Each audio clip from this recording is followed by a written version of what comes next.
Oops. There we go.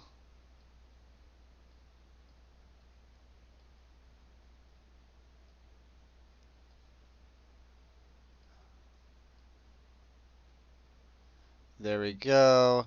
And do the recalculate economic unit population, check the map real quick for fairness. And yeah, mines look pretty fair. Haunts look decently fair, fair enough at least. And we are into the game. This is Prime versus Conquer. Like I was saying already, it is EPL Season 2, Week 2. And we have the Bigs versus CMC.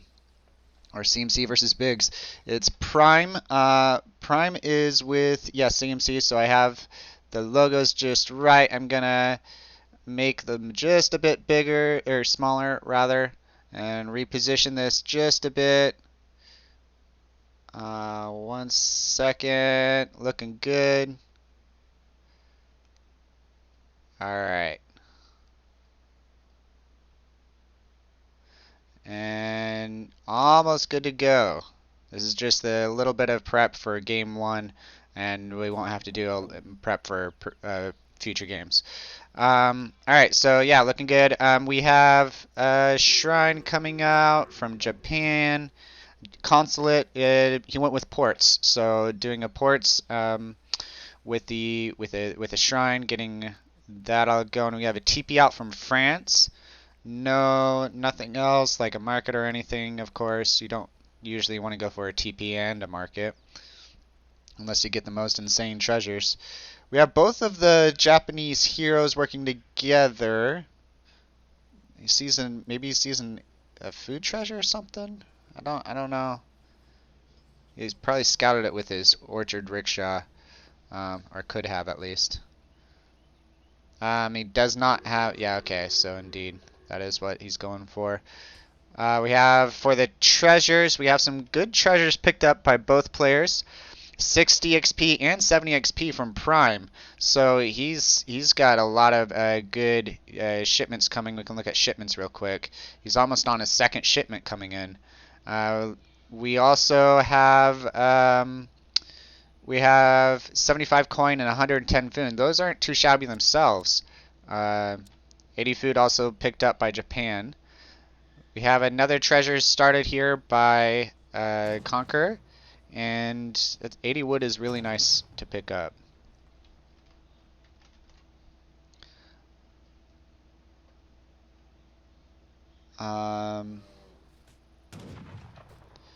Yeah, looking good. We can look at decks now. We have Japan having all two villas, 4 villas, and 7 villas. He has not opted to send 2 villas as his second shipment in age 1. On the otherwise, I mean, he's got 5 Ashi and 5 Yumi. Doesn't have the anything else like Sohi or Samurai or anything like that. So pretty standard from him. 300 export, no good faith agreements. That could signify more of a timing push or a military units coming out of the consulate instead of focusing on improvements. Later on, he's got Naginata. He's got a few military shipments, not a whole lot, but he's got the necessary ones for Japan, from what I see. On the other hand, we have Conqueror with a deck here, all the wood crates and coin crates in H2 and H3. Additionally, several military shipments. He's got both of the skirmisher ones, all the skirmisher upgrades, in fact. Missing the team cav attack, but it's totally fine to be missing that. We do have the Conqueror Explorer coming in and trying to scout what was happening. Went down pretty quickly there. We have Shrine Boom coming out from Japan. And Fordville from Conquer. They are both HD. Alright, we got a Barracks coming out. Barracks opening versus Japan. Perhaps he's going to start with some crossbow or muskets. It's probably muskets or pikes to deal with the shrines. Be my guess. You don't really want to go to into crossbow versus Japan, with Japan just having the straight up better Yumi. We have, yeah, that's scouted by Japan though.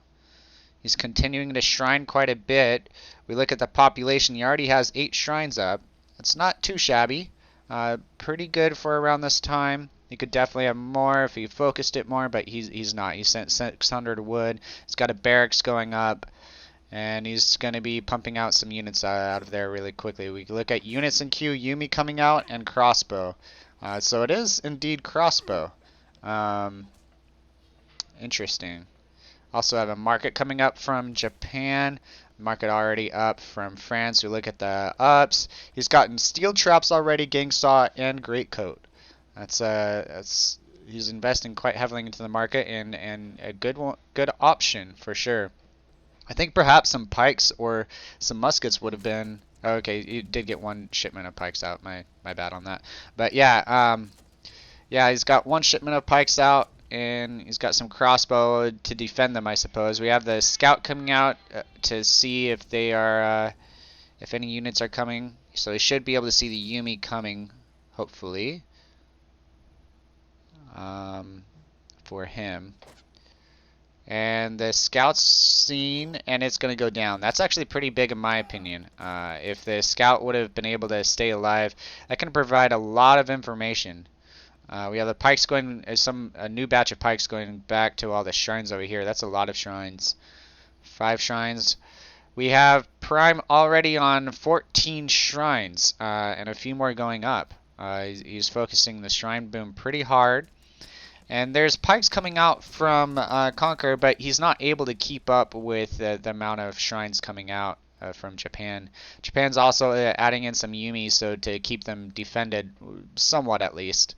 Yeah, looking good. We do have 2 TPs coming out from Conqueror, a third now, and so that's definitely going to make a difference. Yeah. Yeah, everything's sorted. Yeah, and everything looks good. It's a pretty decent map. We look at the military units, pretty decent mass, sorry. We have 10 Yumi and 5 Ashi versus 15 crossbow and 10 pikes. That's pretty close in all reality. Pikes are not the best, especially versus infantry, heavy infantry, and just the infantry themselves, the skirmisher type unit. But okay, as the 7 best heroes, so Japan definitely has the better army in my opinion. A lot of the armies split up though. He might be trying to focus.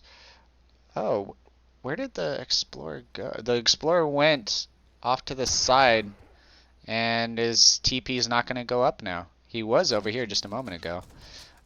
So Japan's putting pressure. That's a good choice to do when your opponent has is all over the map trying to kill your shrines. If you can make them focus on one spot. We have the Hussar coming in from the side. This could be big if depending on micro. And we have Naganatas coming in from the side. Very nicely played from Prime there. He should be able to clean up this whole army.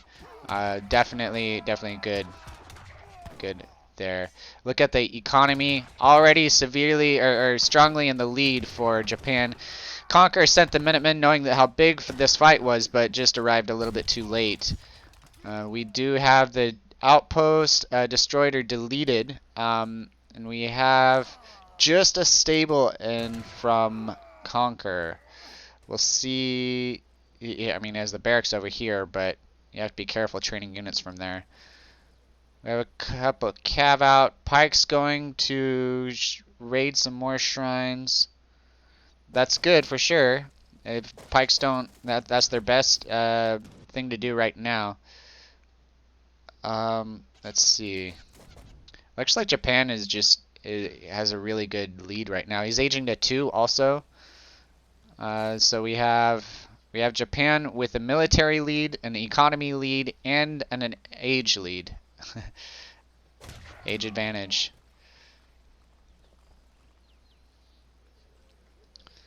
We do have a barracks that came out from Conqueror. He's aging up with, I believe, That should be the Golden Pavilion, so he's definitely expecting to stage 3 as he should be. Definitely some good play coming out from both, but currently Japan's just shining really well. We have 10 Hussar here. There's not a whole lot of Ashi. We look at there's only 7 Ashi there. So with another 5 coming out, he could clean up this army. Japan should see it now, though. I think the shrines have vision of that, or did have vision of that. Maybe he wasn't paying attention. He certainly sees it now, that's for sure. Or he has vision of it for sure. Yeah, Japan running back with the villagers, the daimyo out. So he shipped the daimyo, and it also has Golden Pavilion. His units are going to be very strong. We can look at text being researched, and don't see any. There's still age 2. Yumi and Ashi. This fight could be really big. Conquer definitely has an opportunity here. Pike's coming back in, coming from the back just for some support. I don't know. It's really close. Oh, he shipped the Bestiros. Nice. He shipped the Bestiros to his daimyo. It wasn't necessarily best positioning on them, but still having some extra units popped in the middle of the fight there is really nice. And it looks like Japan will clean up this fight. So well played by him. I don't know that Conqueror has much of a chance at this point. He has no military left. His economy's behind, and he's still age 2. He is trying to age up to 3 in just a moment. Yeah. Look at the shrines out from Prime. He hasn't been keeping on top of building more. He's at 12, so he's lost a few and hasn't built new ones.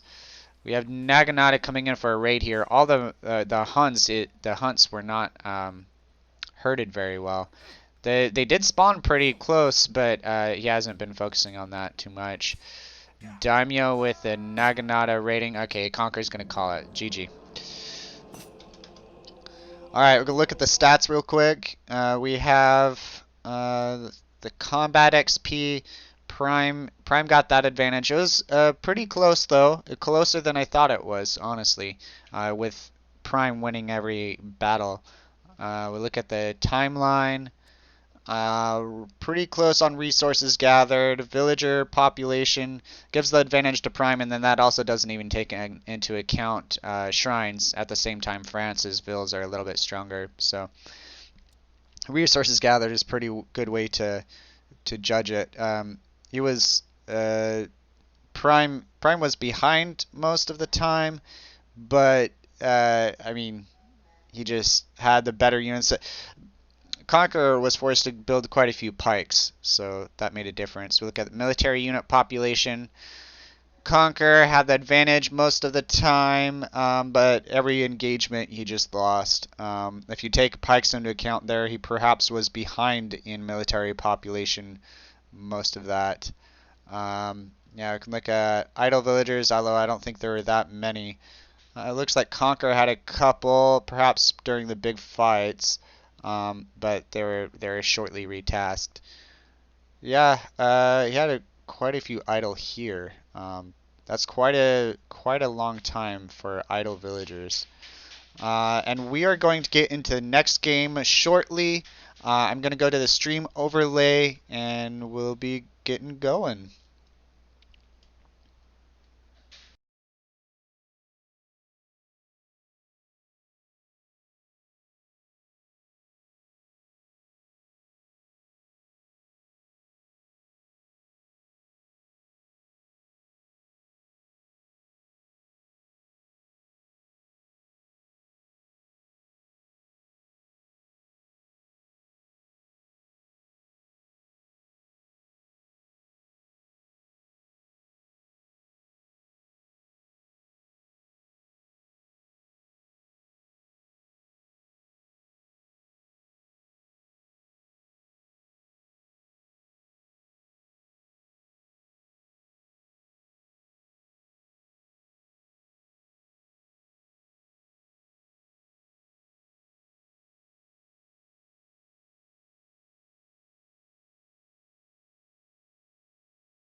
All right, guys, we are back. Paul Pezampino, Paul Punisher, has several different names, is joining us for I the go by many co-casting. aliases. I go by many aliases. I should get. I should honestly get an ESO that's just P Zampino, so people actually know who the hell I am. Right. We're checking the audio levels just to make sure that that is good before we get into game. I guess we're going to just start the game, but just let us know how the audio levels are. We'll be getting to this game real shortly. It looks like we have Portuguese versus China, Conquer versus Prime here. This Dhaka is an interesting map. There's a few different options. The lakes in the middle play a really important role with shipping warships there and giving just a lot of map control with a single warship. Yeah, it's a fun little thing to do. It's kind of like that cheese in what is that map? New England or whatever. It is, Yeah. where you put the boats in the center. Yeah, the caravels or a frigate or something. Yeah.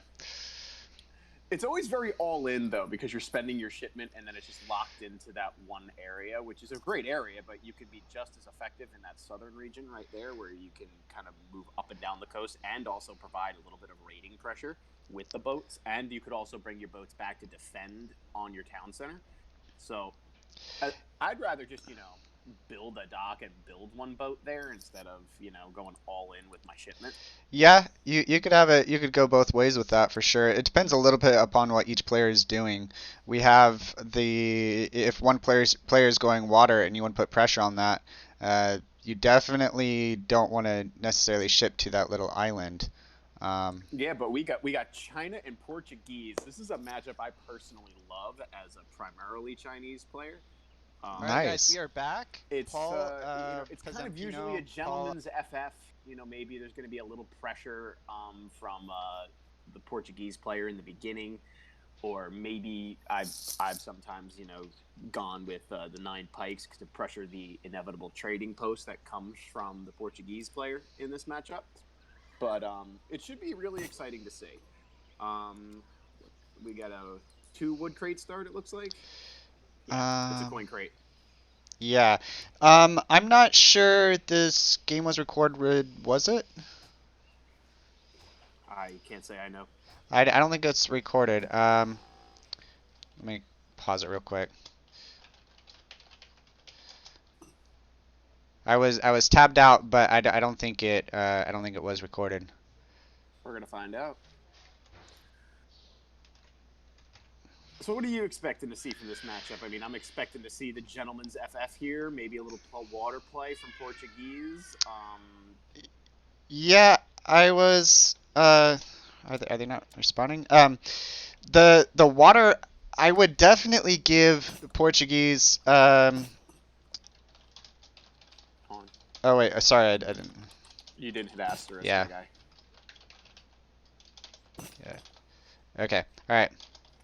Are you ready? Okay. Sorry for that.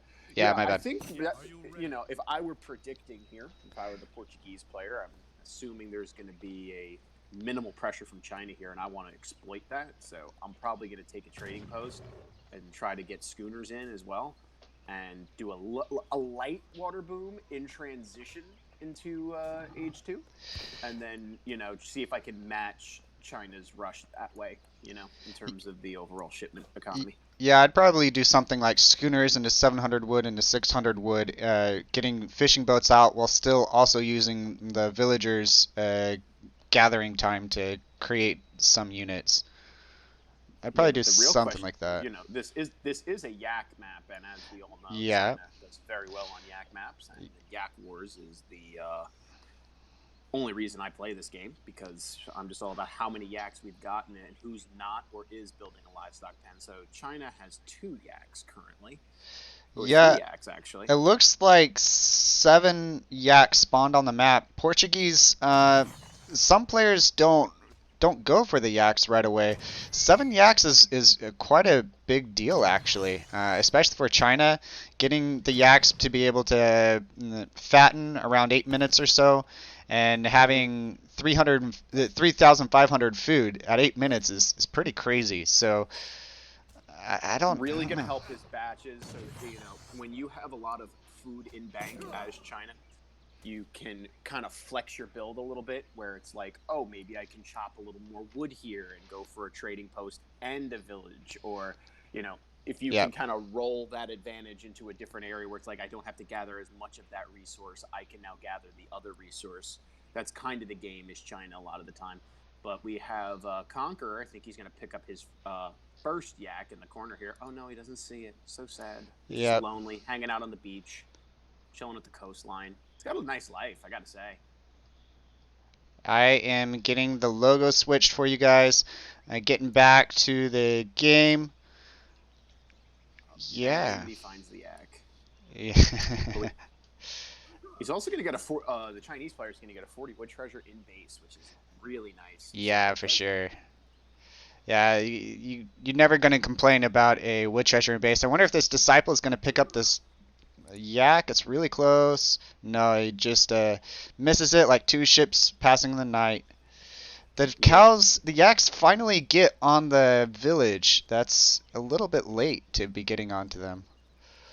It's not too late. I mean, they're going to fatten over time anyway, and it's not optimal, but it's not negligible because these are the 400 yaks, not the cows. Oh, nice point. Is that a change for EP? No, I don't think so. No? I think that yaks have always been 400 and cows are 500. It makes a difference with a cow. Cows take forever, but the yaks always. I know that in EP the fatten rate in age 1 was changed for China. Okay, gotcha. But I believe in age 2 it gets bumped back up. I mean, someone can correct me in the chat. Probably I'm not as up to date on EP, specifics such as that. But nice smooth age up for the Chinese player. We have advanced trade posts coming for the Portuguese player as well, which I really like. I personally have struggled against this very well because, especially in the early age, those 9 pikes against a 3750 HP building. It's only 3250 now. It's been nerfed. But I don't know how if the attack's been changed, but that attack, even when you put your pikes in cover mode, it still just liquefies them most of the time. And if you pair that with your explorer, it's going down. Yeah, looking at the decks picked, we have both players having a couple water navy ship shipments. And for China, he's got his wood crates H2 700 coin, and then all of his military shipments. On the other side, we have Conqueror having all of his wood shipments in H2 and 3, and coin crate shipments too. Several military shipments, but yeah.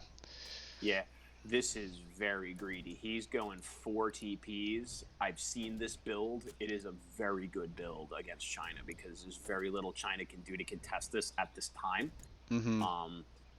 And he's just probably going to naked FF, it looks like. Oh, no, he's chopping some wood, so he might be... Yeah, War Academy's going down in base. So he's going to try and apply some early pressure or at least contest these trade posts, which is probably the right move. I mean, you can't just let him have it sit there for so long. But this one's actually not being built. It's just sitting there. And he's just going to try and get the Disciple, I guess, for the XP or just to get rid of it. Yeah, sorry for interrupting. I'm changing the audio volumes. You guys are going to have to tell me how he's doing. I'm going to adjust them a lot. I'm sorry for the interruption there. No problem. Technical difficulties happen. All right, so I turned Paul way up and turned myself down, or turned my volume down myself, so he's not blaring in my ear. You guys are gonna have to tell me if that's good or what. This is a I'm just gonna interrupt because there's a bit of a contest right now because these 7 steppy riders are gonna kill these 4 crossbows relatively easily, but they're gonna ignore the trade post that was going up, which I'm not sure is the right move.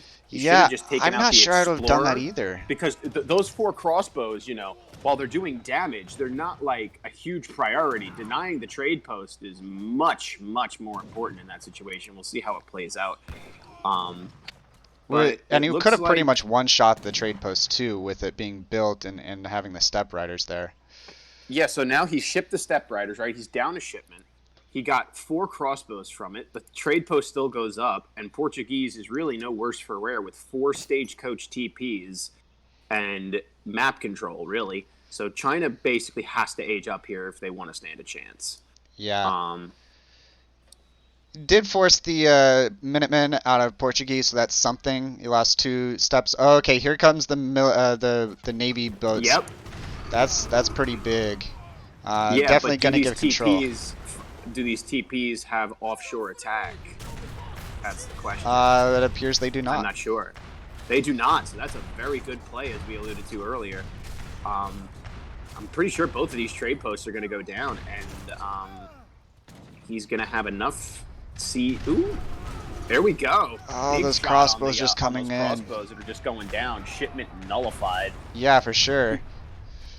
This doesn't change that he's going to, still have those 2 corner TPs, but the one near his base is probably going to be harder to contest. Conquer between a rock and a hard place right now. I think he wants to age up, but he's going to lose so much aging up. 2 caravels coming down to counteract it, but where are they put? I'm not sure. Did they glitch? You know what? They did. He put the home city shipment too close. Unfortunate. Yeah, that is a risk you run when you do that. Yeah, That's for sure. game-changing. That is for sure. It's a shipment not used. I mean, he still has 4 TPs, but I was gonna say earlier, the Step Riders have gotten a lot of value. Usually, you don't see Step Riders killing, even more than a few units, but he's killed maybe like 12 crossbowmen with them. They're amazing against infantry. All of China's units are very extreme. They're just not very utilitarian. They need to be microed correctly in order to have any value. I mean, they do 30 with 2 times. They do 30 hand attack to each crossbow. Yeah. And crossbow has what, like 110 hit points. But here comes the answer with 5 Hussar. But yeah. Go ahead. Contesting these boats is going to be hard. Having that shipment RNG just not go well in terms of his flag. I mean, personally, I don't see why that flag would ever work in that position. Yeah, I don't think it would. Yeah, he's got he barely got that TP up. The monk went down right after it went up, so that is important. We do have a castle going up. That's a nice play, a nice preemptive play from Prime. He doesn't know that the 2 caravel shipment was already sent, but having that there to protect his boats is really good. Yeah, I mean, it's also just it seems like Conqueror rolls over and dies after this, right? He's lost his advantage with the 2 TP. He's lost his TP, well, 2 of the TPs, but he's also lost his second, town center, which was allotting him that mat control, and he's losing a substantial amount of builds. But this is not really over. You have a lot of, but the offshore support from the boats is going to really, change things. Yeah, for sure. The boats are pretty big. We have economy lead in China's favor, which you don't really you shouldn't have a huge economy lead at this point in the game versus ports, but had a bunch of villagers going down, his second TC going down. And go ahead. We also have the Yaks at 350 each, and so there would be a huge follow-up. GG is called. Unfortunate with the pop of the caravels. Could have potentially been different. Yeah, for sure. If he was able to control that lake with the caravels, that could have been a very different game. But well played by both. Very unfortunate with the home city shipment. Yeah, good game. We're gonna look at the stats real quick. Look at the combat XP. Landslide in favor of Prime. What do you think of that game other than the caravels? Was it pretty much what you expected, or do you think? No, I think it was very well played by China. I mean, if you let that ATP sit and just go to age 3, as China often wants to do, it's so hard to kind of get that back in a sense. Like, yeah, you can send the Changdaos and siege it down and whatnot, but you've given Port so much time to establish map control, to boom off the TPs as well, and that he's going to always be a shipment ahead of you too. So no, I think it was very well played. It was very, very interesting. I loved the play with the war junks. I did not think that was going to happen. But yeah, let's go on to the next game. What are we at in terms of split? We are at Conquer or Prime up 2-0, I believe. Is that correct, guys? Game one. I forget who won game one at the moment. That's a big flaw. Yeah, definitely. So yeah, we're gonna get into stream overlay real quick. I think the audio levels are good to go. Just get where we'll be into the next game. One moment.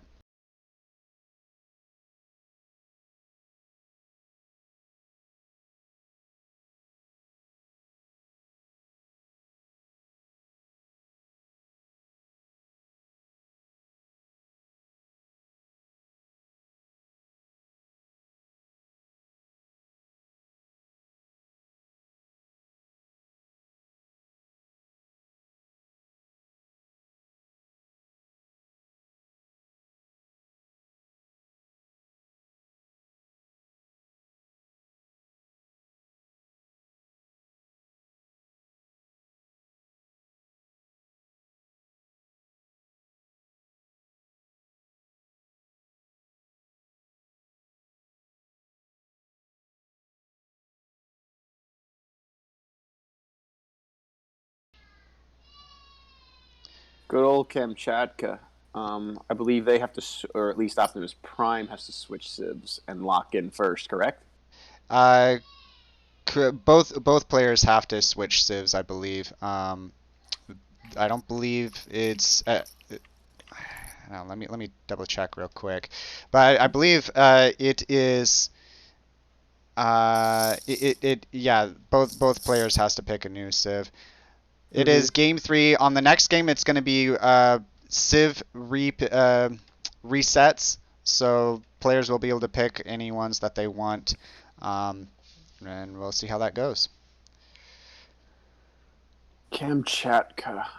I personally always like to see Brit on Kamchatka. It's a kind of a spread out hunt. It's a, you know. Yeah, Brit does pretty well on Kamchatka. Yeah, it's a nice little map for them. Also, the German does relatively well too. You got the trade post. You got covering the distance with those Wuhans and the spread out nature of the map too. Yeah, I like the map. It offers a few different options. I've seen India do decent here too. Basically, India's OP on this map. And yeah, most livestock maps, India's like that. Right. You have the ability to wall most of the crossings, but not all of them. You can also apply early pressure and take at least the middle area, if not more. So you could go a little bit more eco-heavy or even military-heavy early. It allows for a nice variety of options. I think FF is perhaps too greedy at times due to the opponent you not being able to wall the map super well, at least not completely.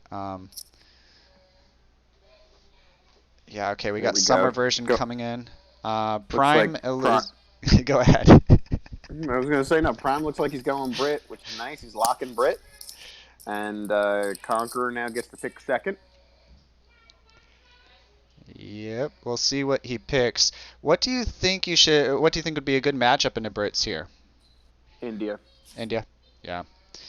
India would be pretty decent. Being able to on a map where there's a bunch of different choke points and a bunch of terrain obstacles, I find Urmi to be even better than normal, due to being able to kind of trap opponents and getting their army kind of cornered and the Urmi on top of them. I mean, I know they're a low tier civ, but Russia would be kind of fun here too. Yeah, there's just a lot of options available. I'm curious what Conqueror's going to go with. Like we were saying earlier, I've seen Dutch played very well on this map. I can see that. A lot of, I mean, I wouldn't go ports. That's something I definitely wouldn't do. I definitely wouldn't go ports. Yeah. Yeah, there's some, I don't know, I feel like most civs are viable. ports on this map versus Brits, I mean, you'd have to pull off an FF, I feel like. I feel like that'd be the only option.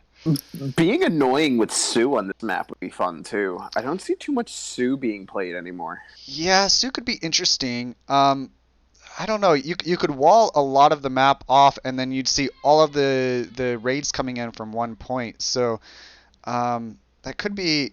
I don't know. It'd be interesting for sure. I'm not sure I've seen Sue on this map, but yeah, there's a lot of different options available.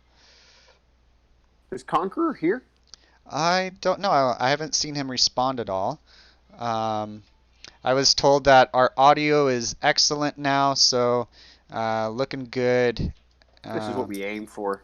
yeah, excellence is what we do. Putting the excellence in ESOC, baby.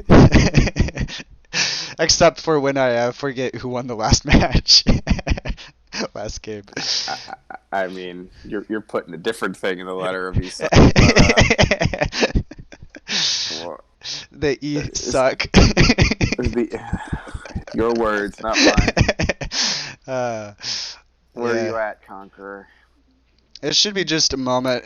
I think it's fine to have a little bit of time of a little bit of break in between matches. There's a lot of strain on the players when they're in a tournament match, and I know from experience having played a casted series before, and it's just so much more pressure on you.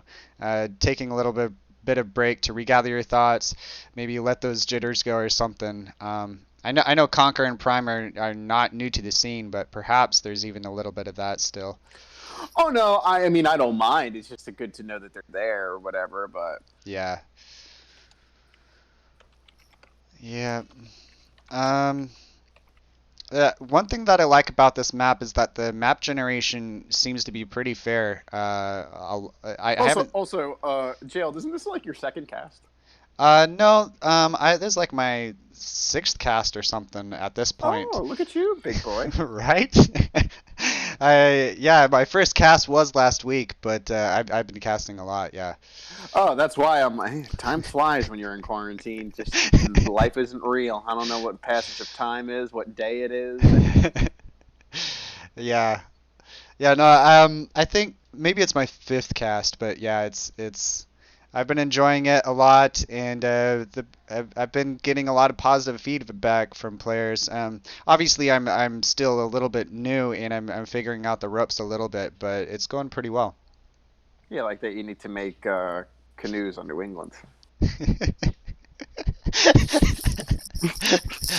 Paula was watching one of my games earlier when I was just playing a regular game, and he was throwing a little bit of the criticism on me. Looks like Conker's The back man, though.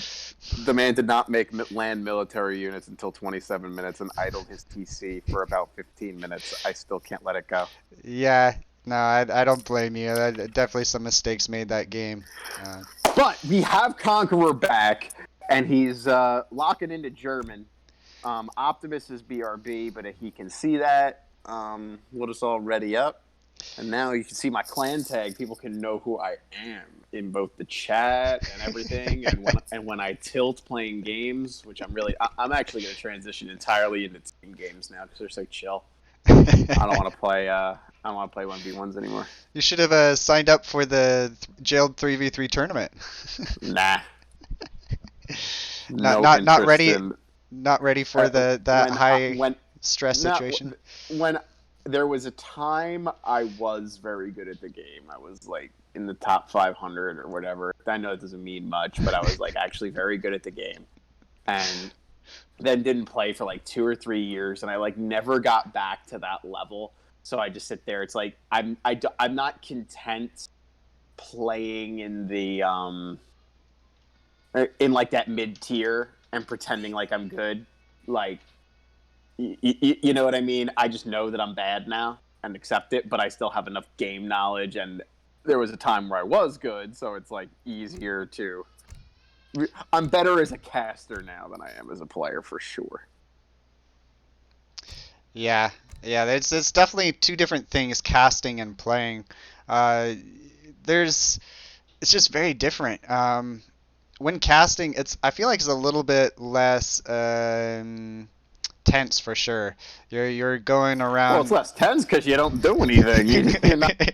You're not. The luxury of being able to see the entire map is, you know, it's a very big thing. Yeah, it is. When you only see what you're viewing yourself, you never It's know real easy quite to what's look. coming.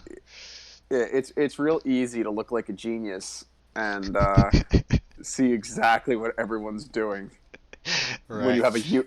And I also casted in the pre UI days, so you were just making reads off of like the totals of resources gathered, not about the shipment sent or anything like that. And you could make your calls that way. But now with the UI, you have shipments gathered, calculated villager population, this and that. Shout out to Ace for his ballin' UI. Yeah, the But UI is like, real nice. It's a yeah, I can't but imagine what it would have been it like makes it casting even beforehand. easier. It's like I've got lots of information in front of me at all times. Yeah. And you don't even have to necessarily read it all yourself. People can look at it themselves. Yeah, we have the patch now instead of these weird obs modes. You know. Yeah. Oh, Oh, did you lose ESO your down. connection? Yeah. Yeah, so it looks like Uh, ESO's down. I am going to go to the stream overlay for now just to so that we don't see this for a while. But we'll be back really quickly, guys.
We are back, guys. This is match 3, EPL Season 2, Week 2, Prime versus Conqueror. I am joined by Paul, or Pesampino, or Punisher, whatever you want to call him. He's got quite a few aliases. And we are getting into the Kamchatka Summer. What do you think of the civs here? I like this. I like this matchup. I think it's slightly different power spikes for both. You have a little bit of an earlier power spike for Optimus Prime playing British. You have a little later one with Conqueror playing German. It's going to come down to how well Conqueror raids and how he can circumvent the pressure of that, what is inevitably going to be the forward racks and the musks, right?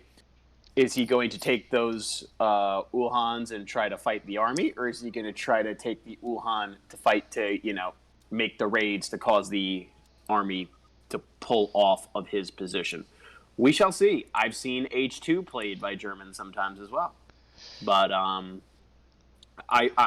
foreseeing more of the Ulhans are going to raid, try to keep the pressure off. But these are EP Ulhans, so they're not quite as OP as they once were. Yeah, it looks like a food start. That definitely favors Germany here. If it was a wood start, it would have been pretty bad for him, I think, with Brits getting an extra mainer or a TP out if he gathered 35 wood. Not to be that guy, but did you just call it a mainer? Yes. A manor? Is manor correct? It is manor. Okay.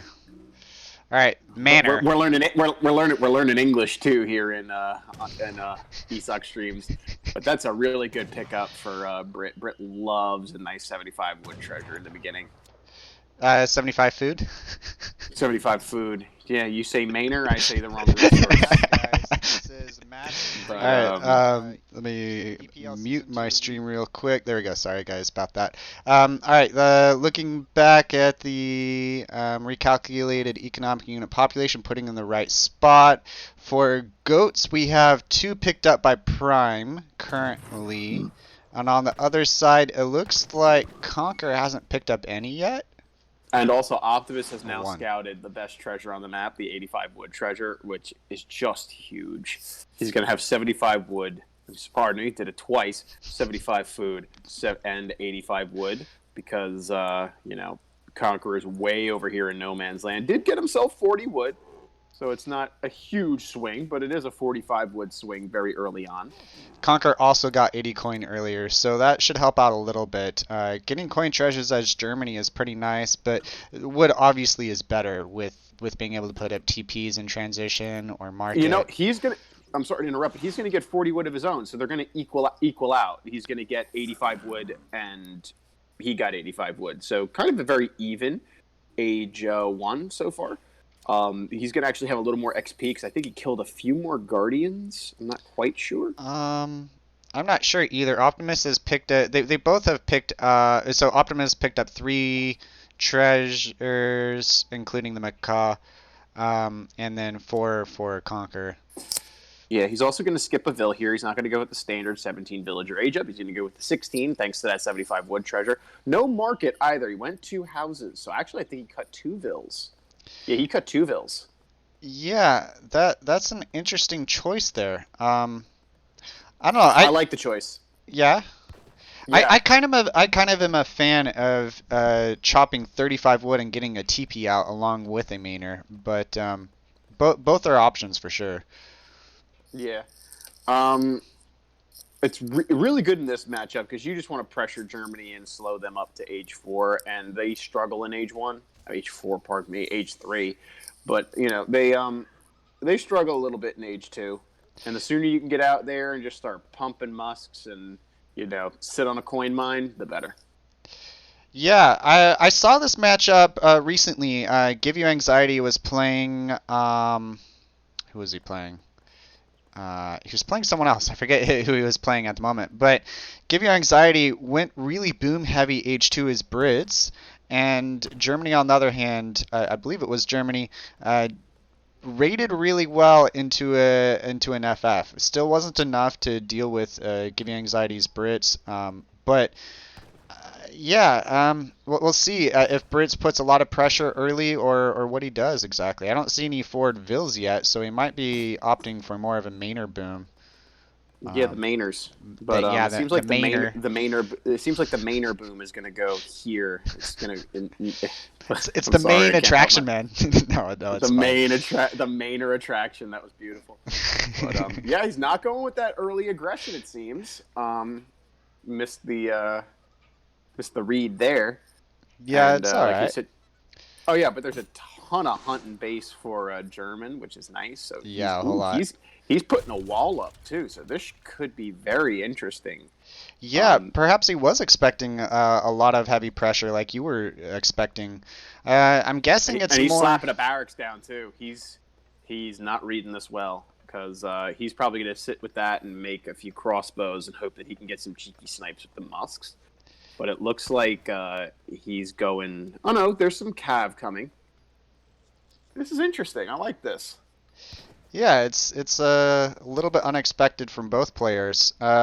Looking at the decks, we have pretty standard from Brits. He does have 700 food and not 600 coin. That's something that isn't always seen. On the other hand, with Germany, we have every single wood crate in age 2 and 3 and every single coin crate shipment in age 2 and 3 also. He doesn't have Ulan's shipment in age 2, not the biggest deal by any means, but he did opt for those Doppelsoldners, which, if you're going to be counting the cost of units being shipped, is actually really worth it. Yeah, he's going to struggle against this too because remember, no musks, no pikes. Right. Oh, German can make pikes, right? Yeah, Pardon me, they they can can make make pikes. They pikes. can also make Dops. Yeah, Both adopts are are so options. expensive. Yeah, they Okay, so he's got two definitely. pikes in queue. He scouted it well.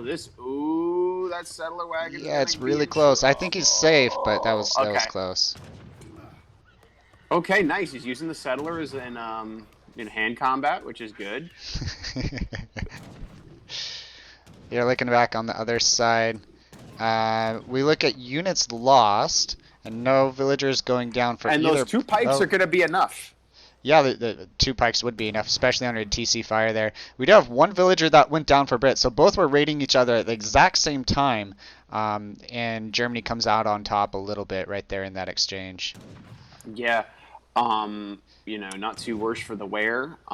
He has to be mindful though of those. He's got two settler wagons that are very low HP, like a little less than half. Hmm. But shouldn't be too much of a big deal. Um, Brits also missed the opportunity to get the free XP on the German Explorer right here. That was pretty big. We got 5 more coming in from Brits over here. It continues to look like just a stable start from Brits. Looks like a pincer maneuver too, or perhaps he's going to look for some cheeky bills gathering up high. But the Ulhans are leaving, and it's going to be these two pikes and the TC fire that are going to help to deal with this 8 Hussar raid, or is it 7? Looks like 7, I believe. The base is set up pretty nicely for Germany though. Both pikes do go down. That's probably a good choice there, and just causing lots of idle time. Definitely not something you want as Germany here. And he's going to lose one. He's going to lose one Yeah, Phil. yeah, he will. It was blending in with the deer a little bit. Perhaps he shouldn't have had on his camo today.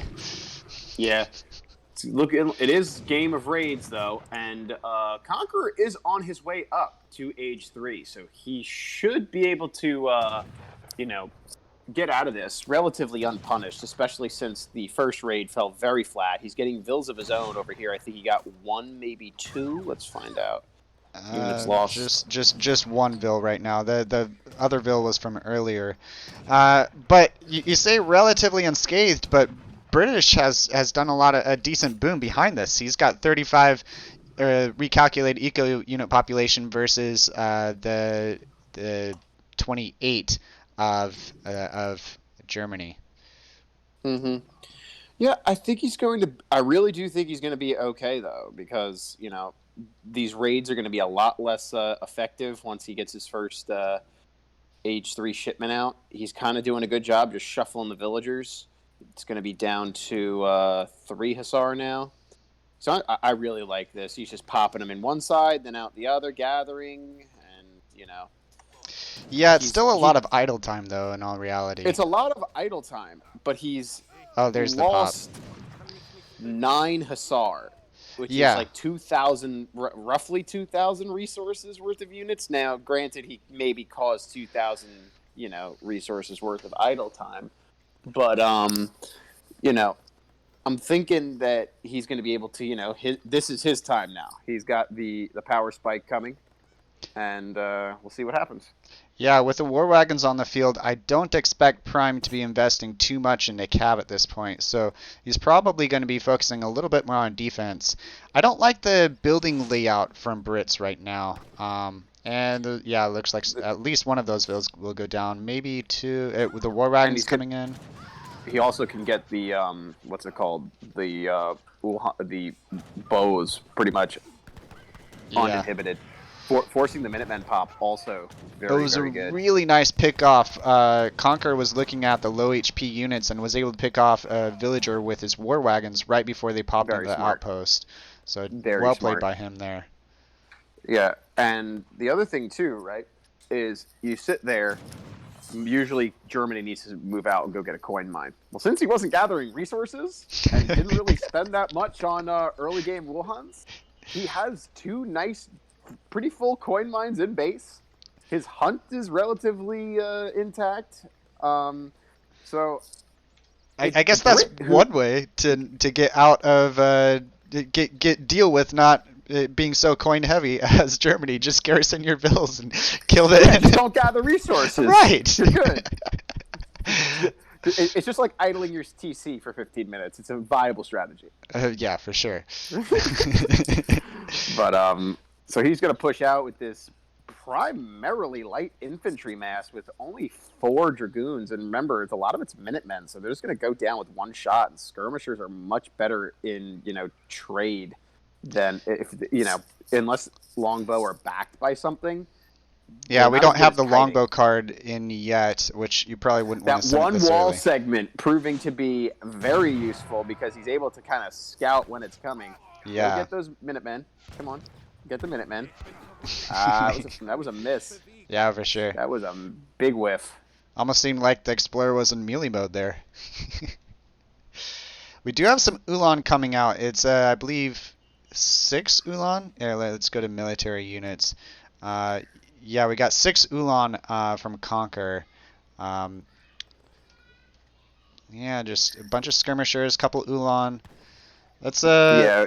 I don't know. If microed well, I might almost give the advantage to the longbows, especially if they can have the range, have an additional 4 range. I wonder when he's going to be sending that card. Let's make sure he does have that card. With each passing moment, right, he's getting more goons. I would expect the 2 cannons up. There they are. The 2 cannons are here. Yeah, there they are. Now it's go time, right? So he's going to roll those cannons, and a lot of Ulhans here, though, and they're veteran. So it's going to be a very interesting fight. It's all good about who micros better here. The cannons are a little late to the party, too, so there doesn't seem like they're going to have much of an impact just yet. He doesn't know they're coming either, so he might think he has the advantage, and then they might get a cheeky snipe off. Yeah, I dislike the choice. In the back, just not doing anything. And yeah. He needs to get the Ulhans onto the cannons. It's not happening, and I think he's just going to get liquefied here.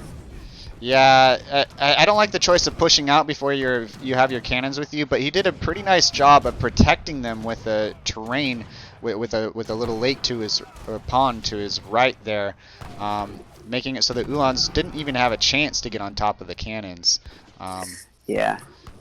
Yeah, good fighting there though. Looks like Brits is securely in the lead. The economy is actually really close between the two. We don't have any new mainers coming up since early age 2. Or manners, sorry. Learning is fun. Learning is fun. And yeah, it's I don't know what Germany's going to do in this position. I think he's in a relatively okay spot, right? So he has the 1 Falk, not 2. Right. If he gets that Falk down, there's not a lot of siege potential. But does he have the longbow upgrade? No, so it doesn't have the absurd range. He doesn't even have that card in his deck actually. Yeah. Oh, but these 5 Hussar follow-up is going to be very punishing. Yeah. Yeah, for sure. Does he have 2 stables out now? No, just 1. Just had a few All of right. them. That's a shipment of 5 Hussar, gotcha. All Looks right, so he's like going to the... get the cannon. Uh-huh. That's a Yeah, really but nice start there's to that still fight. so many dragoons, and with the Hussar backing it up, Yeah. it's just going to be a really easy cleanup for Brit. I don't think Germany could have asked for a better engagement considering the circumstances, but he was just too far behind in military population. Probably going to Yeah. be a game called by Conquer here. Yeah, here we go. Good game. What do you think of the strategy, the build order, the gameplay from Conquer there? Um, I I don't don't know. hate it. It was just there was a lot of idle time, but you Yeah, know, the thing was Optimus Prime did not go in there and try to just heavy Brit boom. He went to H3, and that's what won him the game because German H3 versus Brit H2, without a ton of mass is a pretty easy win for German. right. But he went there. He just kind of matched shipment for shipment. You get 10 bows, 2 falcons, and then mass some goons and bows. And, he just kind of had the better composition overall. He went a little too skirm heavy. He was very light on the war wagons, but it's like, why do you have war wagons when there's no cav? You know what I mean? Right. So He just didn't it have was, much of a mass. I think maybe the misread at the beginning of the game costed him a lot with going really defensive with the walls and barracks when the opponent didn't even have a forward base out. Um, I mean, you could argue that, but it also, he did commit pretty big to raiding. Like, you usually yeah, assume that you're going to see about 4,000 musk in your face, right? Well, he sent, 2,000 resources worth of Hussar. And to have, even though it was only like 2 or 3 pikes, it made a big difference in terms of the idle time, at least in terms of the retreating. I mean, he didn't commit super heavy to it. He committed to like a little bit of a wall, 200 wood, and he was able to make pikes to help fend off the raid. yeah. I think perhaps if he had tried to scout instead of just assuming what the Brits player was gonna do, it could have worked out in his favor a lot earlier. He could have pumped out maybe 5 pikes, and then he would have been fairly immune to the raid, and then his FF would have been a lot faster. Yeah. Was that game point or is it N- now game point? It's not best of 3. I mean, it's not best of 5. It is all 5 games going to be played. So Oh, okay. that is 3 games over to Prime. We still have 2 more games going. And yeah, we'll get into the next one. I showed you the game stats a little bit. Not a whole lot to tell there. We covered it already. ESO is back down, so we're gonna get back to the stream overlay. I mean, Unless I'm it's in. All you're in. three of us are in. Okay, gotcha. All right, it just went down during the game, I suppose. Um, yeah. All right, getting into the next game here. What do you think Conquer's gonna need to do? It is a Civ reset, and the map is Manchuria. What do you think Conquer's gonna need to do Realistically, to pull a game off of Prime? play better. I mean, I hate to be that guy, but he needs to just play better. It's not like, he's not making bad decisions. I mean, that Portuguese game, I felt he got a little screwed, right? I think Yeah. he could have potentially won that game. The other two, do we do 2 or 1? This is the Yeah, that was fourth 2. game. So, Yeah, I missed 2. So that I didn't see the other games, but at least in this game he just got flat out outplayed. Um, the Portuguese game he got a little screwed, but he also I don't think that he was going to have like an easy go of it if he got those caravels. I mean, he managed to, even if those boats end up going neutral and taking out 2 TPs, and China now has a leg to stand on in terms of defense, it's a pretty decent fight. But we'll see. I think what he needs to do is when you try to, Optimus Prime's a great player.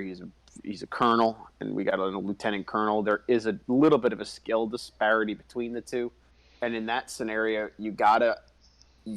I find playing a little more boomy against a player that's better than you allows for a little bit more of a mistake. You know what I mean? Because you can kind of recover, right? Yeah. Instead of just trying to exploit this window of like, how the game kind of goes in waves. Like I'm going to have a bigger wave than you, and then I'm going to roll that advantage into the next advantage, and so on and so forth.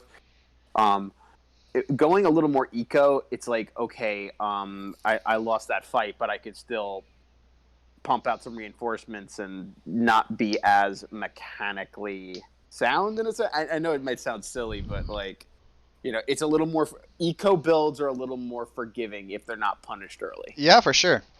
Something I find, I don't know your opinion on this, but I found that it seems the higher you get, the more value is put on, like, relative to micro, the more value is put on economy. The higher PR you get, it just seems every next level of PR you get to, players seem to value economy just a little bit more than the previous one. I don't. I can't say I really. That's so game to game. 1v1s are played a lot Oh, different okay, yeah, 1v1 than is very different team. than team. You're right. Yeah. Like one v one is about waves and rolling your a military advantage. So it's Hmm. most of the time. So it's like I win one fight. Well, that fight is resources gained, right? Because that's resources to the next fight, and then I win that next fight, and that's resources to the next fight, and then I have enough to cause enough damage. Because you're trying to.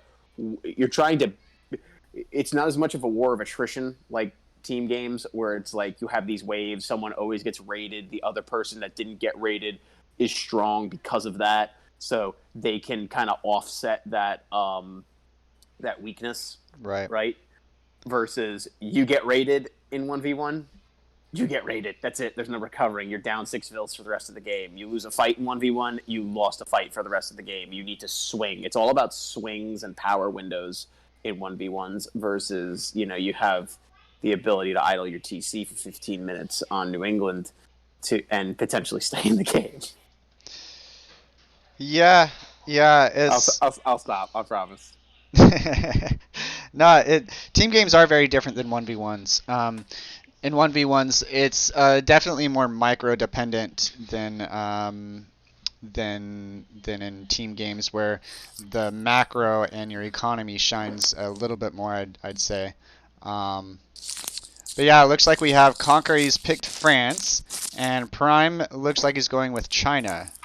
France into China. That's an interesting choice. What do you think of that Civ matchup? A relatively balanced matchup, but you're going to see the 5 cav semi FF almost every single time.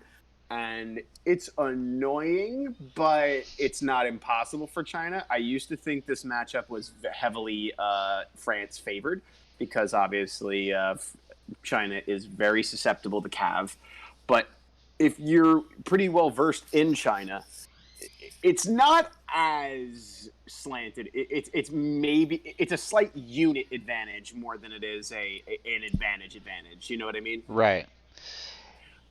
Yeah, I the mean, once you get to H3 as China, you have a lot of military shipments. It is interesting that Prime had the counter pick and he chose China into France. if you're comfortable with China, I personally at least don't mind this matchup. You know what I mean? Like I sit there, Right. it's like I pretty much know what to expect.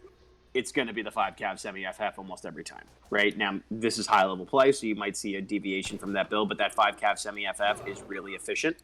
And France is always going to go for that trading post. So, what I like to do in this situation is I send 9 pikes in age 2, right? Or I know the new build now is a lot of the time China goes for the trade post and the 1 village instead of the 2 villages and the villager card, right? Right. So what I do is I have those 9 pikes to deter the raid and to also pressure the trading post, so I can just kind of flip them, right? Where it's like, okay, I'm gonna go send 6 pikes to go raid and to go burn down the TP, and then leave 3 at home. And between TC fire and the pikes, I Hmm. can pretty much deter most raids and just get up to fortress and then go fight. And he's then punished for going really early TP, and his investment in the raid was a waste. But he's going to get this 85 wood treasure, it looks like, which is really good for him. But it looks like he's might be doing that. He's going for that trade post instead of the village. He's got some yaks, which is nice. I think that's smart. I would rather have a trade post than one villager, personally. Depends on the map. If you have plans on the main issue is not necessarily the one villager, because yes, the trading post is very useful. It's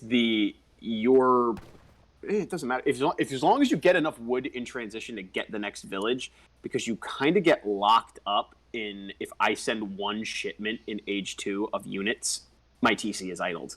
You know what I mean? So you usually have to kind of game it, in that you get about you just use that 400 food from your whatever the banner army wonder is. Right. Summer Palace. Max out your villager population as much as you can, like to get to 29 of 30, and then you choose your unit shipment and try to roll that way, so you're not idling your TC, and then either gather enough wood in transition while that's happening to put your village down, or start aging up beforehand. Yeah, we see the same deck coming out from Conqueror as in his previous French game. On the other hand, we see a deck out from China. He's got lots of military shipments. I believe this is pretty much the same one he had last time, although last time was on Dhaka, so he had a little bit different with some of the warship cards.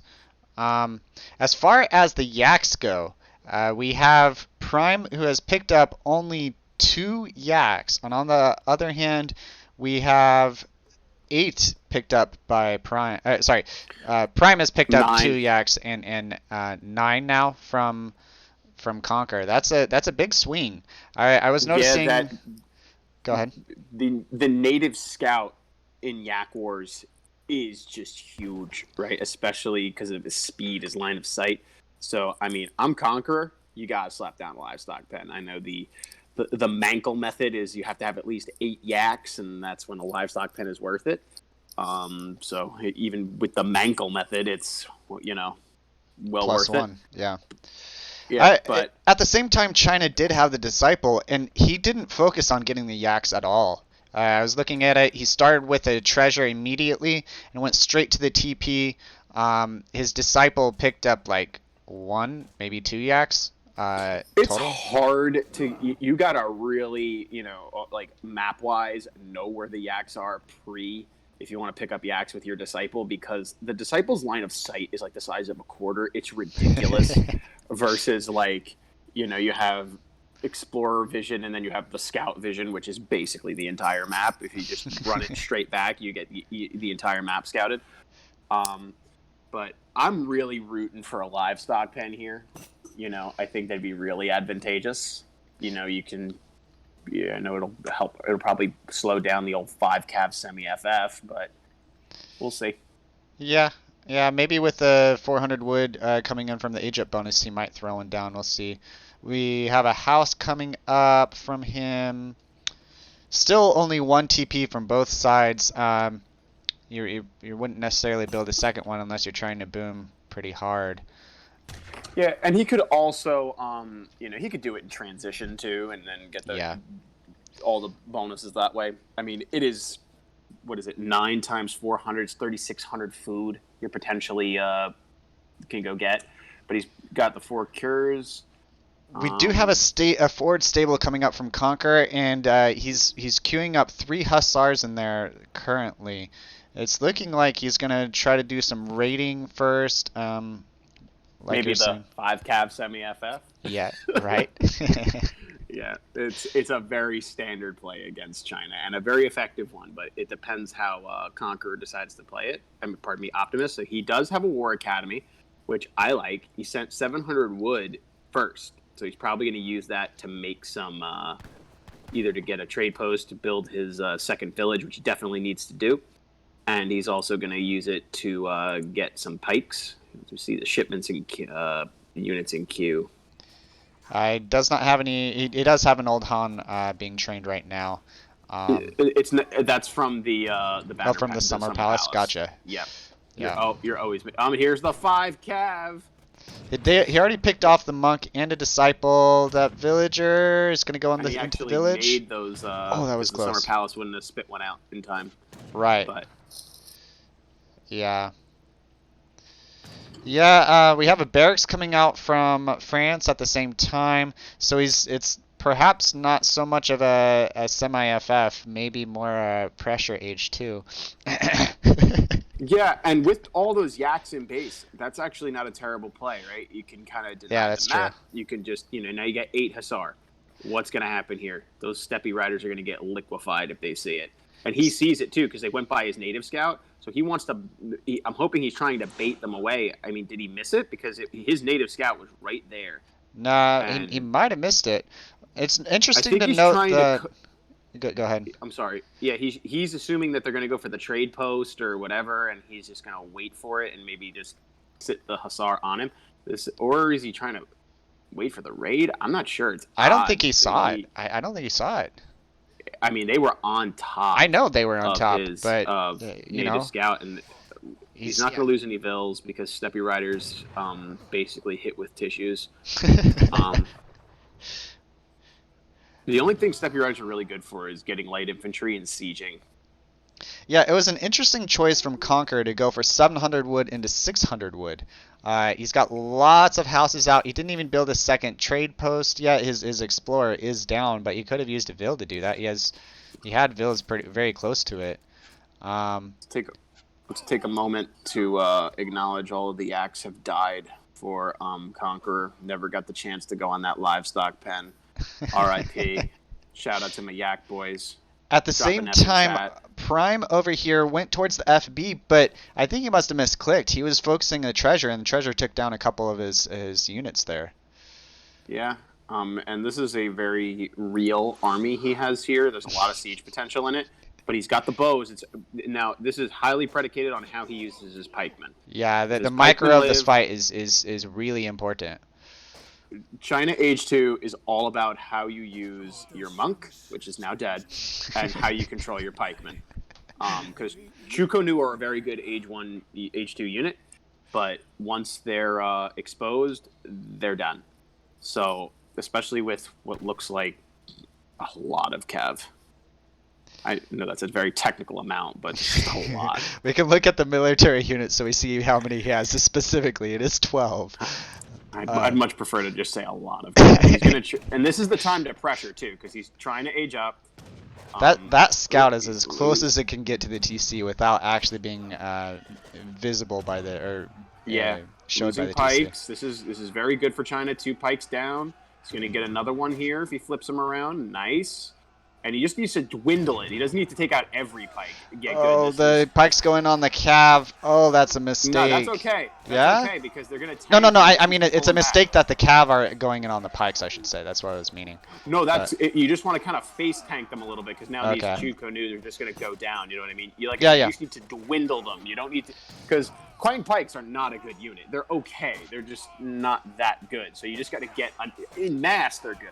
And then Mage 4. And until they get all their cards, they're definitely not. Once you get enough of them down, you can just kind of face tank with your cav, and then ideally you want to bait the pikes in to go do that, and then pull them back, and then just have your light infantry wipe them out. But this follow-up with more cav and maybe these pikes are going to do some nice siege damage, and this is really good for France. Yeah, for sure. The main thing you want to do, building priority-wise against China as well, is go for a village. China always has population issues, and they rely on that shipment economy. So, you take out that village, he's unable to send those shipments, and if you idle his TC, there's really very little he can do. This is quite a game. Like you were saying, the army was decimated. Prime's army was decimated by Conqueror, but he aged up. He's got the economy lead just by a little bit, and he doesn't have a military lead. We'll see if Conqueror, who also aged up, can push into this and do something soon. I guess he wanted to just come back with his skirms and whatnot. And yeah. A unit pop from the thing. But I think he should have just finished sieging that village, and then gotten out. But it's a nitpick, really. Yeah, Um, Conquer did not repair his village there. it was too fast. There would have been time for him to repair it, but he perhaps didn't have enough wood, or he wasn't focused on it too much. Repairing actually goes pretty fast. That's several vills going down by Prime. I don't know that Prime has much of a chance here. What do you think? He's dead. I hate to not be theatrical with it all, but he's just dead here. Especially since he's going to get maybe one shipment of the meteor hammers out, and then which Conquer's already prepared for with goons. Yeah, so this is well played, very well executed.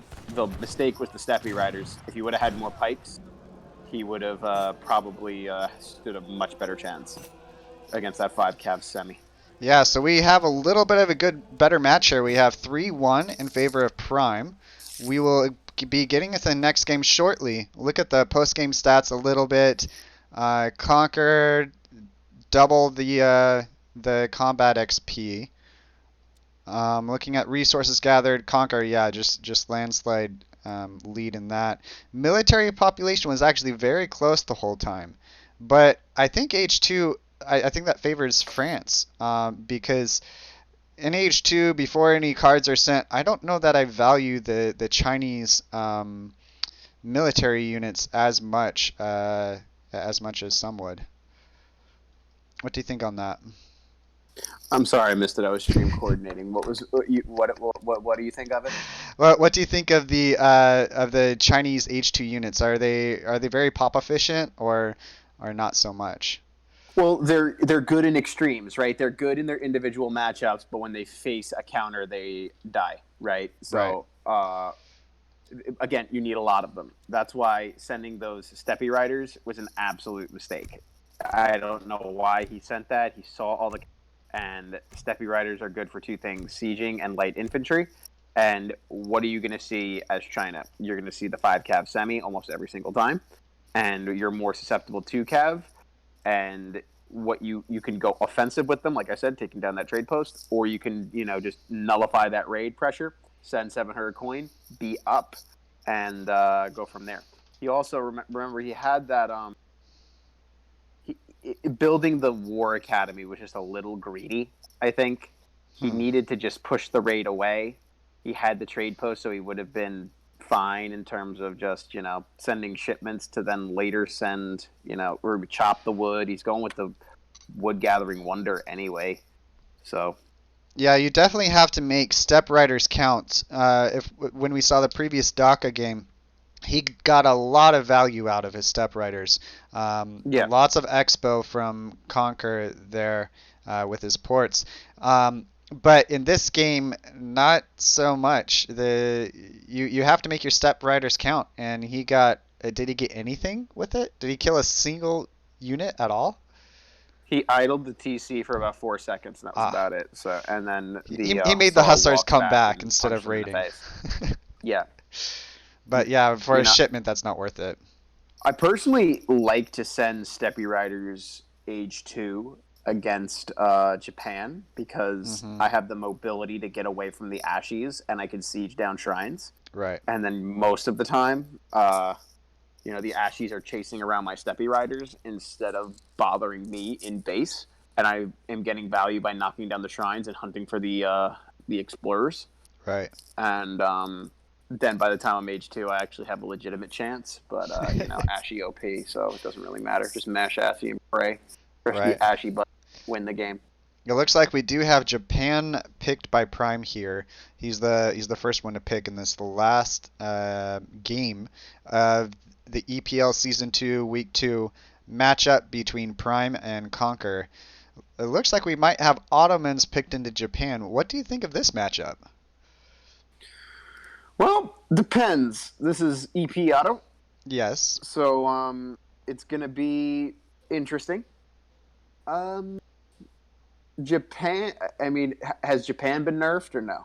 It's slightly NEP, but it's like maybe 5 to 10% nerfed. It's not much more than that at all. The shrines are cheaper, so their boom is a little bit better, but their late game military units are not quite as strong, with the Golden Pavilion being slightly nerfed on ranged attack, and also the Daimyo HP buff being nerfed a little bit.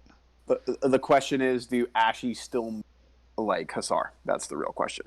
Yeah. It's not much of a nerf. Japan is generally considered, at least in team games, one of the strongest civs. It's like Japan Age 4 is almost a meme. It's so strong. Then Japan is. Then I would say this matchup, in my opinion, Japan favored. Just because do they still get? They got their crates. It depends how well. Does Conqueror want to rush? Does he want to FF? It's all about. I'm not very good on new auto meta. I don't necessarily know how it works, but right now it's looking very standard because he's just dropping a TP for the instantly, and yeah. And I think Abyss got nerfed a little bit, right? Abyss are nerfed in Age 2 with a slower rate of fire. But in Age 3 and 4, they are much stronger because you get, every time you upgrade them to Veteran and then Guard, you get an additional range and line of sight. +1 range, +1 line of sight with them. So they're worse in Age 2, or Abyss are worse in Age 2, but better in Age 3 and 4. Which would be really interesting, actually, because Abyss are one of the best, if not the very best, skirmisher type unit into heavy infantry. So I'm not sure we're actually going to see too much Ashy here from Prime here, because once you get the arsenal upgrade, the Abyss you're not going to see arsenal upgrades in a 1v1. No. Not the counter infantry rifling. Not if he's going 50 Ashy. No, I will bet you everything I have that you're not going to see an arsenal in this game, nor in really any 1v1 that isn't like a treaty game. Very, very rarely that. Well, if he does go for Ashy and Flaming Arrow, which is definitely a possibility from Japan, I would really like to see that nonetheless, because it goes from 1.5 times multiplier versus heavy infantry on the Abyss to 2.5 times, which is a much bigger swing than it's very normal. nice, but it's just something I have not seen right in 1v1s very often. I mean, if you're gonna play Japan goes for that fast industrial, it would definitely be viable. You have a trade post and you're just trying to match their FI and get as much OP units out as possible. But it's just something not common in the 1v1 world. Okay.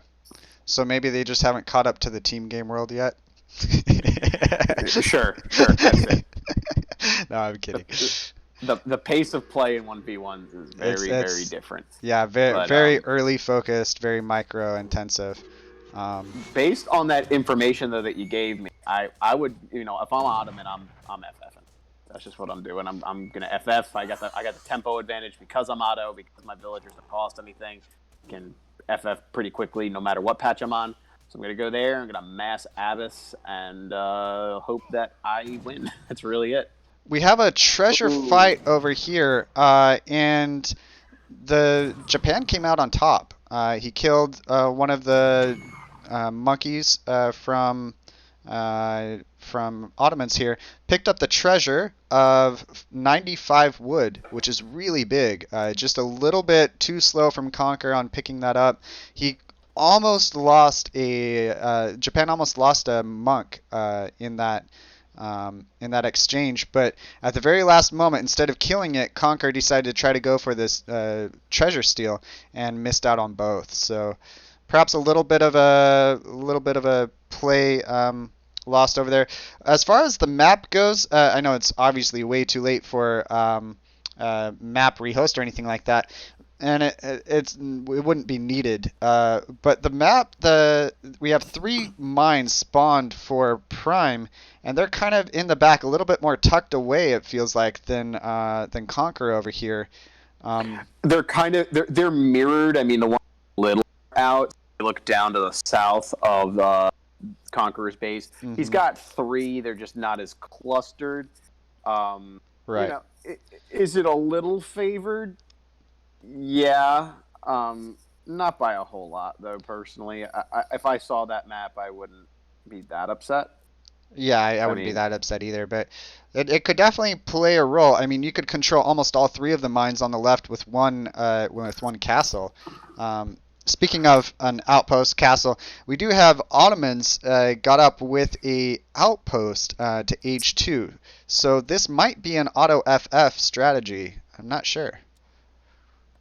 Yeah, that's what I would hope for, and that's what you know, I would do in this situation as well. Yeah, look, he sent 700 coin, and he is just about to age up right now. So. Yeah, it's a naked FF as well, and I don't hate it. No, not at all. I'd be gathering some wood though, because I'd like to get my barracks up sooner rather than later, just so maybe I can just squeeze out 5 Janissaries, so I can, you know, 700 wood is coming, but you never can have too much wood, really. Yeah. I just like to always, even in a small way, if you make 5 pikes, you make 5 Janissaries, whatever, just pressure the shrines. Just burn one down. It's free XP most of the time. And he's got his barracks up in the forward position here, which is good. Nice map control. Japan is Japanese walling player, some. I mean, he's playing Japan. You're If you're not building walls in Japan, are you even playing Japan? Apparently not. He didn't. It's interesting. He didn't build any shrines inside his base at all, with all the hunts right there. Could have been a little bit safer. We usually do that later on because you want to take what's neutral and what your opponent could potentially get and get as much value out of that first, and then come into your base and do that later, because that's real easy. Like, you know, if he ever position, right, he could just start building in base and essentially get those hunts. But I don't think he scouted this either. So yeah, I don't think he has. He's going to be in for a had. rude awakening. Yeah, despite having his monkeys out on the map being idle and his heroes out on the map too.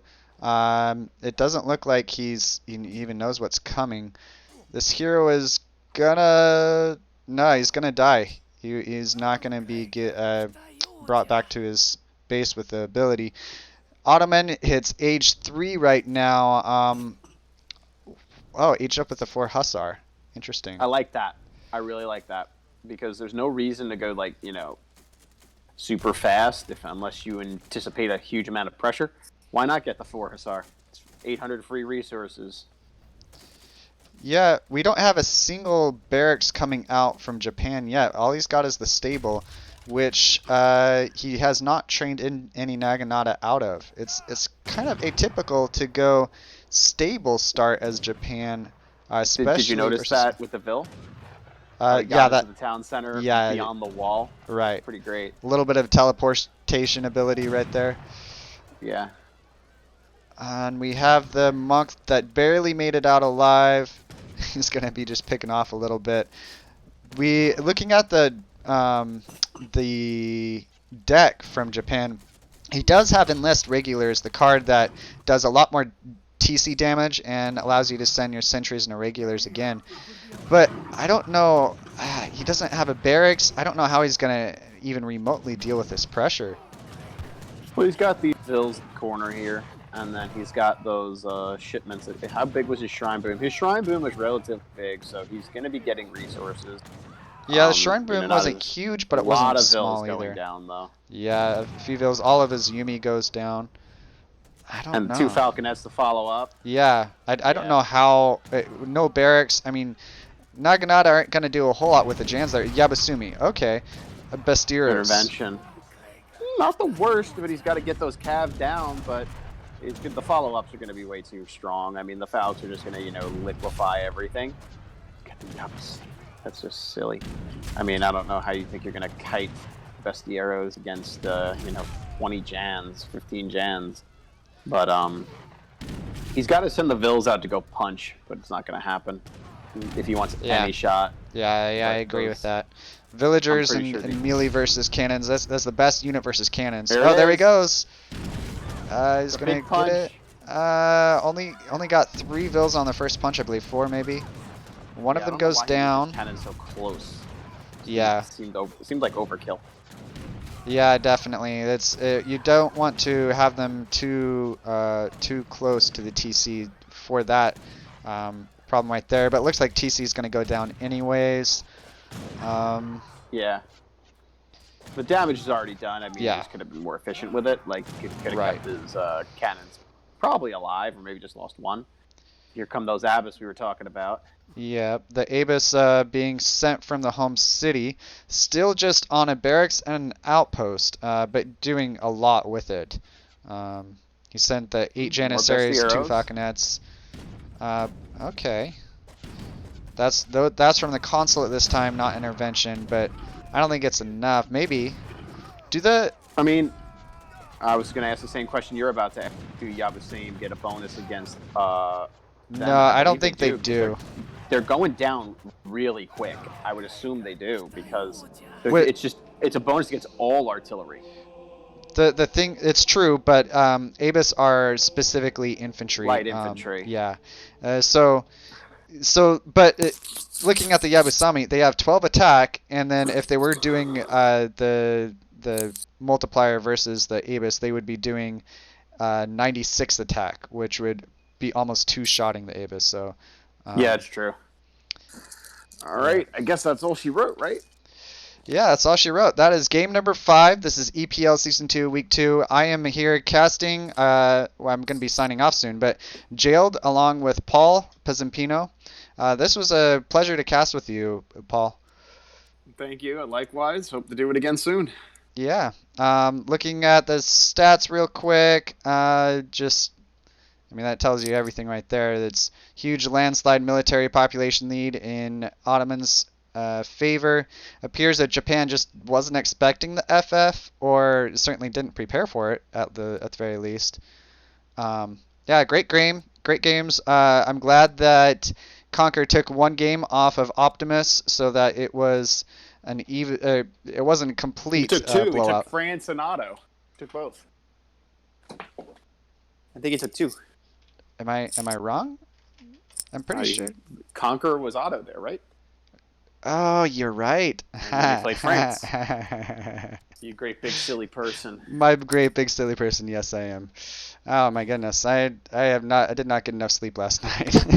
It's okay. Keep calm and remember to make Vils. All right. That'll be us signing out. Thanks so much for joining